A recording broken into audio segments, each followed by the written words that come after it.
These days, getting where you need to be is as easy as pushing a button.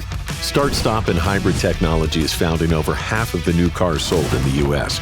And while start-stop and hybrid systems are fuel-efficient and reduce emissions, they're hard on your car's battery, creating additional power demands. In fact, over the past 20 years, the number of electrical devices in cars has skyrocketed, growing by a whopping 500%. The long-held belief has been that an absorbed glass mat battery, or AGM, is the best option to handle these increased power needs, but that view is rapidly changing. Today, an increasing number of new start-stop and hybrid vehicles sold in the U.S. come equipped with an enhanced flooded battery, or EFB, and that number continues to grow.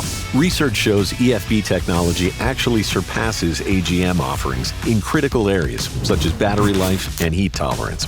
EFBs have an average capacity output that's 50% greater than AGMs. That means an EFB will be able to provide the electrical energy to support vehicle functions during the stop portion of the drive cycle.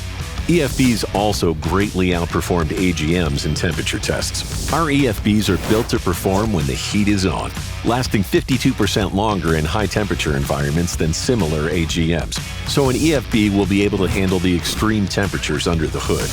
Powering today's cars takes a battery that's up to the test. Put more power under your hood with an EFB. Learn more at GoCBS.com.